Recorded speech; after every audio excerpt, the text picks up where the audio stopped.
தங்கப்பிள்ளையே, இன்று இந்த கருப்பன் உன் முன்னால் கொண்டு வந்திருக்கின்ற இந்த செய்தி உன்னுடைய மனதிற்கு மிகுதியான நெருங்கடலை ஏற்படுத்தலாம்.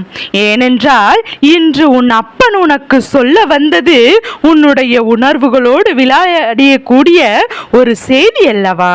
ஆனால் கேட்டு முடித்து விட்டாய். ஆனால் இதில் உனக்கு மிக பெரிய தெளிவும் கிடைத்துவிடும். உன்னுடைய வாழ்க்கையில் இருந்த மிக பெரிய பிரச்சனைக்கு உனக்கு முடிவும் கிடைத்துவிடும். என் தங்க பிள்ளையே, சில காலமாக இந்த கேள்வி உன்னுடைய மனதிற்குள் இருந்து கொண்டேதான் இருக்கின்றது. இந்த கேள்விக்கு என் பிள்ளையிடம் பதில் இல்லை. என் பிள்ளை நீ கொண்டு வந்து அதை எப்படி கையாள்வது என்று தெரியாமல் நீ மனகுழப்பத்தில் தான் இருந்து கொண்டிருக்கின்றாய். என் குழந்தையே, நீ பெற்றெடுத்த பிள்ளை ஒன்று ஒரு பிரச்சனையில் சிக்கி இருக்கின்றது. இந்த பிரச்சனையில் இருந்து அந்த குழந்தையை நீ மீட்டெடுக்க வேண்டும். அது உன்னால் மட்டுமே முடிகின்ற ஒரு காரியம் என்பதனால் தான் இந்த கருப்பண்ண சாமி இதனை உன்னிடத்தில் சொல்லிக் கொண்டிருக்கிறேன். கருப்பன் நினைத்து அதை விஷயத்தை முடித்து வைக்கலாம். ஆனால் அதனால் எந்த ஒரு பலனும் இருக்காது. நீ செய்தால் மட்டும்தான், உன்னுடைய உணர்வுகள் அவர்களுக்கு தெரிந்தால் மட்டும்தான் அதிலிருந்து அவர்களால் மீண்டு வர முடியும். என் குழந்தையே, இப்போது அதிலிருந்து அவர்களால் மீண்டு வர இருக்கின்ற இந்த சூழ்நிலைகள், இப்போது இருக்கின்ற என் பிள்ளைகள் எல்லோருமே முன்பு நான் பார்த்தவரை விட மிகவும் விசித்திரமாக இருக்கின்ற அத்தனை விஷயங்களையும் செய்திருக்கிறார்கள். என்ன விஷயம் செய்கிறார்கள் என்று எந்த ஒரு செய்தியுமே வீட்டில் வந்து வெளிப்படையாக சொல்வதில்லை. என்ன கேட்டாலும் அதை அவர்கள் மறைத்துதான் செய்கிறார்கள். என்ன நடந்து விடுமோ, எது நடந்து விடுமோ, இவர்கள் ஏதேனும் பிரச்சனைகள் இழுத்து கொண்டு வந்து விடக்கூடாதே என்பது பெற்றோரின் பயமாக எப்போதும் இருந்து கொண்டிருக்கிறது.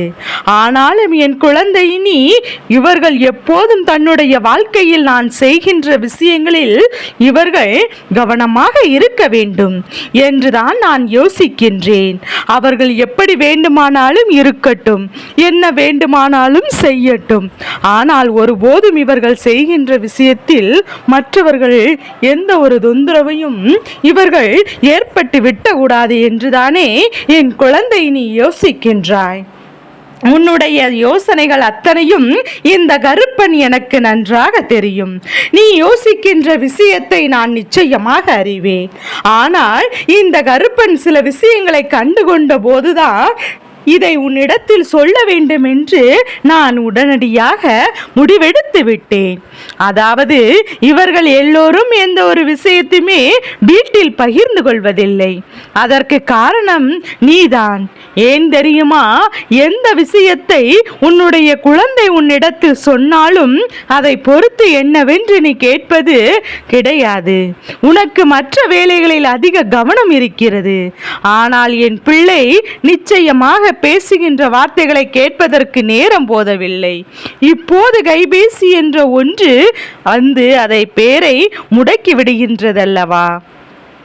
தன்னை சுற்றி சுற்றி தன் குடும்பத்தில் என்ன நடக்கிறது என்பதை கூட தெரிந்து கொள்வதற்கு இங்கு யாருமே பேரமில்லை.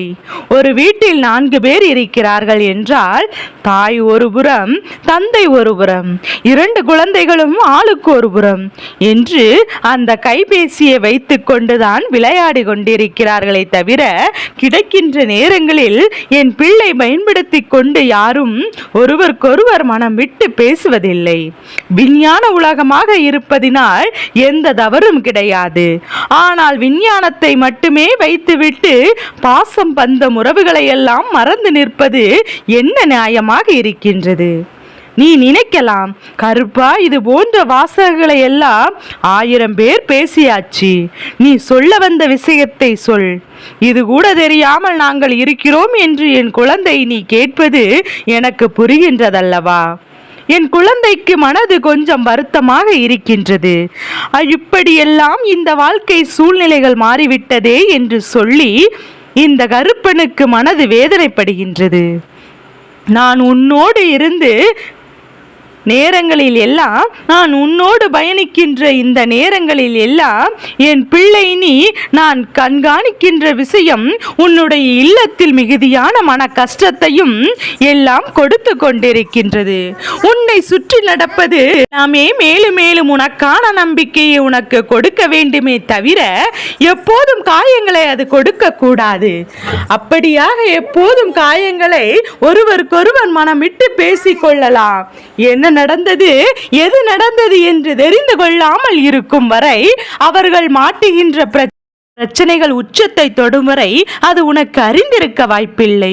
எப்பவும் தினம் தினம் குழந்தைகள் அல்லவா வைத்து அன்று விடியலில் இருந்து இப்போது இருக்கின்ற அந்த நேரம் வரை என்ன நடந்தது, எது நடந்தது என்பதை தினம் தினம் ஒரு நட்புணர்ச்சியோடு கேட்டு பழக வேண்டும். என் தங்க பிள்ளையே, இந்த நட்புணர்ச்சி உனக்குள் இருக்கும் போது, இந்த நட்புக்கான விஷயம் உன் வாழ்க்கையில் இருக்கும் போதும் நிச்சயமாக அது ஒளிவு மறைவில்லாமல் அத்தனை விஷயங்களையும் உன் வாழ்க்கையில் எப்போதும் உன்னிடத்தில் பகிர்ந்து கொள்ள சொல்லும். எந்த ஒரு விஷயத்தையும் உன்னிடத்தில் மறைப்பதற்கு அவர்களுக்கு மனம் வராது. எப்பொழுதும் அவர்களை உதாசனம் படுத்தியோ அல்லது அவர்களின் வார்த்தைகளை மதிக்காமலோ உதாசனம் செய்கின்றோமோ அப்போது அவர்களுக்கு உன்னை விட மற்ற விஷயங்களில் கவனம் அதிகமாக இருக்கும். மற்ற விஷயங்களில் அவர்களின் ஈடுபாடுகள் அதிகமாக இருக்கும். தேவையில்லாத எண்ணங்கள் எல்லாம் மனதிற்குள் வரும். யார் ஒரு சிறு ஆறுதல் வார்த்தைகளை சொன்னால் கூட அவர்கள்தான் இந்த உலகமே என்பது போல தோன்ற வைக்கும். எப்போதுமே குழந்தை வளர்க்கும் போது அவர்கள் தன்னை தான் பெரிய உலகமாக நினைத்து கொண்டிருப்பார்கள். வேண்டும் என்கின்ற அளவிற்கு அன்பை அவர்களுக்கு கொட்டி கொடுக்க வேண்டும். அதே நேரத்தில் அது அவர்களுக்கு சரியாக கிடைக்கவில்லை என்று வேறு எங்கும் அந்த அன்பை தேடி அவர்கள் செல்லக்கூடாது. இது முதலில் நினைவில் இருக்கட்டும். இந்த கருப்பண்ண சாமி உனக்கு சொல்வது புரிகின்றதா என் குழந்தையே? நீ நினைக்கலாம் பேசுவதெல்லாம் எளிது, செயல் கடினம் என்று. இதில் என்ன கடினமான விஷயம் இருக்கிறது? ஒருவருக்கொருவர் இப்போது எல்லா விஞ்ஞான உலகத்தில் அவரவர் என்னெல்லாமோ செய்து கொண்டிருக்கிறார்கள். ஆனால் அன்பை தொலைத்து, பாசத்தை தொலைத்து, தனக்கு ஒரு கஷ்டம் என்ற ஒன்று வந்தால் தனக்கு ஆறுதலுக்கு யாரும் இல்லாத நிலையில் தான் எல்லோருமே இருந்து கொண்டிருக்கிறார்கள். ஆனால் இன்று இருக்கின்றவர்கள் எளிதில் பிரச்சனைகளில் மாட்டி விடுவதற்கு, எளிதில் பிரச்சனைகளில் மாட்டிக்கொள்வதற்கும் ஒரு காரணம் இருக்கின்றது. என்ன தெரியுமா? அடுத்தவர்கள் பேசுகின்ற வார்த்தைகளை அப்படியே நம்பி விடுகிறார்கள். அது மட்டுமல்ல, ஒருவர் சிறு உதவியை தனக்கு செய்திருந்தால் கூட அவர்களுக்கு என்ன வேண்டுமானாலும் செய்யலாம் என்கின்ற ஒரு மனநிலைக்கு இவர்கள் வந்து விடுகிறார்கள்.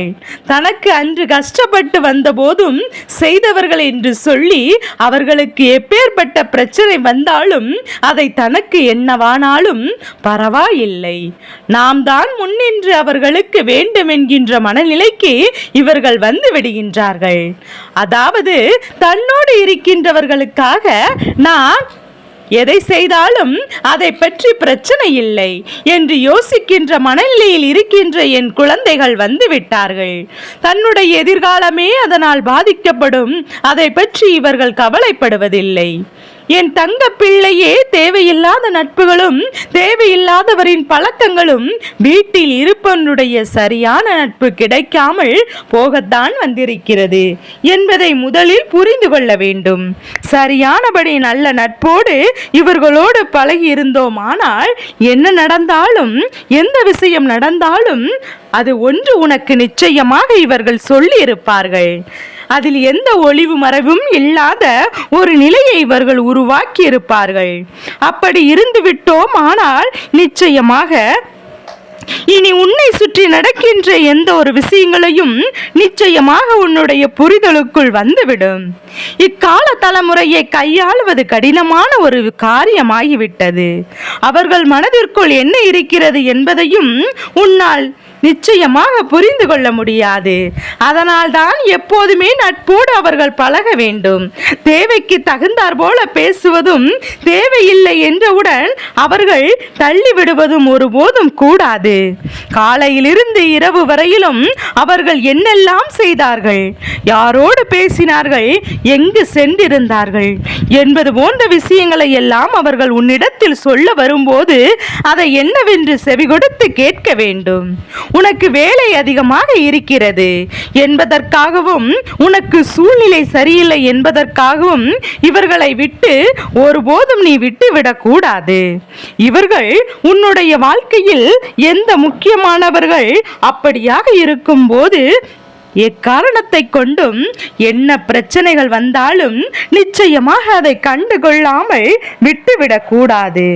இப்போது உன்னுடைய குழந்தை ஒரு ஆபத்தில் சிக்கியிருக்கிறது. ஏனென்றால் அதற்கு என்ன காரணம் என்று யோசித்து பார்த்தாயா? என் குழந்தையே, கருப்பன் சொல்கின்ற வார்த்தைகளை நம்பினால் மட்டும் கேட்க வேண்டும். ஏதோ கருப்பன் கதை விட்டு சொல்கிறான் என்று சொல்லி நீ கேட்பாயானால் நான் சொல்வதில் இருக்கின்ற ஆழம் என்னவென்று உனக்கு புரியாது. நான் சொல்வதில் இருக்கின்ற உண்மைகள் எதுவுமே உனக்கு தெரியாது. என் குழந்தையை இவர்கள் இன்னொருவருக்காக ஒரு விஷயத்தை செய்ய போக இப்போது ஒரு சிக்கலில் மாட்டிக்கொண்டிருக்கிறார்கள். ஒரு பிரச்சனை இவர்களை தொடர்ந்து வந்து கொண்டே இருக்கிறது. ஆனால் இதிலிருந்து தப்பிக்க வேண்டும் என்று சொல்லி இவர்கள் ஒன்றிலிருந்து இன்னொன்று, அதிலிருந்து இன்னொன்று என்று பெரிய பெரிய தவறுகளை எல்லாம் செய்து அடுக்கடுக்காக செய்து கொண்டிருக்கிறார்கள். நான் செல்லும் போது இது போன்று ஒரு சிறிய பிரச்சனையாக தோன்றலாம். ஆனால் எதுவாக இருந்தாலும் இப்படிதான் ஆரம்பிக்கும். நாட்கள் செல்ல செல்ல பிரச்சனைகள் பெரிதாகி கொண்டேதான் இருக்கும். கடைசியில் உன்னால் இவர்களை கட்டுப்படுத்தவே முடியாத இடத்திற்கு சென்று விடுவார்கள். இப்போது சுதாரித்துக் கொள்ள வேண்டும். இவரிடத்தில் எப்படி நடந்து கொள்ள வேண்டும் என்பதையும் நீ தெரிந்து கொள்ள வேண்டும்.